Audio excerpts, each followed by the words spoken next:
என்ன மன்னிச்சிருங்கப்பா. அம்மாக்காக நீங்க பார்த்து பார்த்து ஆசையா கட்டின அந்த வீட்டை என் முட்டாள்தனத்தினால இப்ப தொலைச்சிட்டு நிக்கிறேன்ப்பா. உங்க முன்னாடி நான் தோத்து போய் ஏமாந்து போய் நிக்கிறேன்ப்பா. அப்பா, அம்மானால அந்த வீட்டை விட்டு வரவே முடியலப்பா. அம்மா உங்களை நினைச்சோம், அந்த வீட்டை நினைச்சோம் எப்படி அழுதாங்க தெரியுமா? அம்மா அப்படி அழுது நான் இது வரைக்கும் பார்த்ததே இல்லப்பா. ஆனா இப்ப நான் அம்மா அழறத மட்டும்தான்ப்பா பார்த்துக்கிட்டே இருக்கேன். எனக்கு நம்ம சித்தப்ப, தம்பி, மாமா, நம்ம குடும்பம் எல்லாம் என் மேல ரொம்ப பாசமா இருக்காங்கன்னு நினைச்சேன்ப்பா. ஆனா அதெல்லாம் பொய்ன்னு தெரிஞ்சிருச்சுப்பா.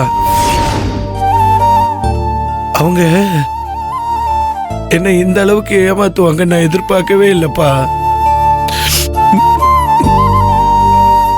என்னதான் இருந்தாலும் என் மேலதானப்பா தப்பு, என் மேலதானப்பா தப்பு. என்னை ஏமாத்துறாங்கன்றதே தெரியாம இருந்திருக்கேனப்பா. ஓ மருமக எவ்வளவோ சொன்னாப்பா. சின்னையா அவங்களெல்லாம் நம்பாதீங்க நம்பாதீங்கன்னு சொன்னா நான் தான்.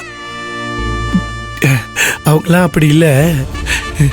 என் அப்பா கூட்டு குடும்பமா எல்லாரும் ஒன்னா இருக்கணும் அப்படின்னு ஆசைப்பட்டு தான் என் அம்மாக்காக பார்த்து பார்த்து கட்டின வீடு இது.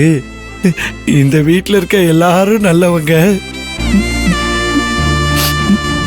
அப்படின்னு கண்மூடித்தனமா நம்பிட்டேன்பா. அதனால இப்ப எல்லாமே நம்மளை விட்டு போயிடுச்சுப்பா. அப்பா, நீ ஆசை ஆசையா கட்டின அந்த வீடு அழகர் சாமி ஃபைனான்ஸ் கம்பெனி சொத்து எல்லாமே போயிடுச்சுப்பா.